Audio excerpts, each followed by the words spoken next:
आजकल इनफर्टिलिटी के केसेस क्यों बढ़ रहे हैं? उसका तो बहुत डायरेक्ट रीज़न है। आजकल शादी की एज ही खिसक गई है। पहले जहाँ 20-22 ईयर्स में शादियाँ इजीली हो जाती थी, 23-24 साल तक प्रेगनेंसी प्लान हो जाती थी।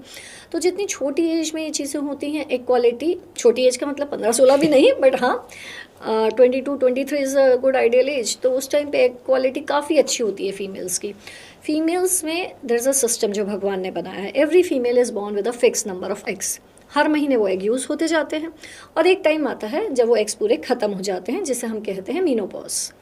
किसी किसी फीमेल में वो एग्स थोड़े जल्दी भी ख़त्म हो जाते हैं, किसी वायरल इन्फेक्शन के कारण या किसी रीज़न के कारण। तो आजकल क्या हो गया, जो शादियां ही इतनी लेट हो रही हैं। मैं 30 पे लड़की सोच रही है शादी करने पे, 32-33 पे शादी हो रही है, फिर उसके बाद वो सोचते हैं अभी हम सेटल हो जाएं थोड़ा, तो 35 पे जाके प्रेगनेंसी का प्लानिंग करने का सोच रहे हैं, जब घर वाले सब डंडा मारना शुरू कर दिया है कि रिजल्ट नहीं आ रहा, कुछ हो नहीं रहा। तो ये जो एज खिसक गई है उसके कारण नेचुरल कंसेप्शन के चांसेस थोड़े कम हो गए हैं, पहली चीज़।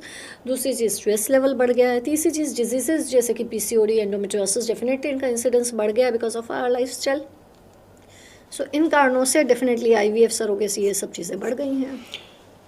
तो जिस तरीके से ये नंबर ऑफ केसेस बढ़ते चले जा रहे हैं, लोग लेट शादी कर रहे हैं और फिर फर्टिलिटी प्रॉब्लम देखा जा रहा है, तो क्या फिर ऐसा करना चाहिए किसी भी कपल को जो they are actually planning to get married, let's say कि कोई 6 महीने बाद शादी करने वाला है, 1 साल बाद शादी करने वाला है, प्लान कर लिया उन्होंने, तो उनको अपना फर्टिलिटी टेस्ट करा लेना चाहिए दोनों को?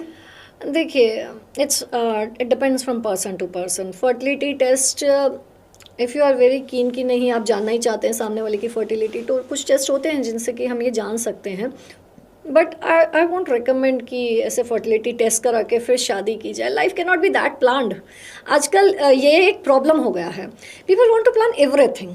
ज़िंदगी में सब कुछ प्लान करना चाहते हैं। ठीक है, शादी प्लान करके की जाती है, बच्चा भी, इवन पेशेंट हमारे पास आते हैं, बच्चा विंटर में होना चाहिए मैडम या समर में होना चाहिए और इस महीने में आना चाहिए। So life is not that planned. तो शादी से पहले फर्टिलिटी टेस्ट कराना, आई मीन, क्या उस रिलेशन को ब्रेक करने का भी रीजन बन सकता है? बन सकता है। और सेकेंडली बहुत सी बार हो सकता है कि आपको फर्टिलिटी टेस्ट में सब कुछ नॉर्मल मिले, क्योंकि सब चीज़ तो आप टेस्ट करेंगे नहीं, बेसिक टेस्टिंग करेंगे, पर प्रेगनेंसी फिर भी ना रुके, that can occur.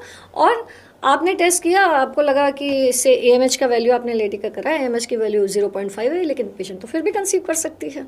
So I won't recommend that. It's not a great idea to do fertility testing before marriage until unless there is some specific reason behind that.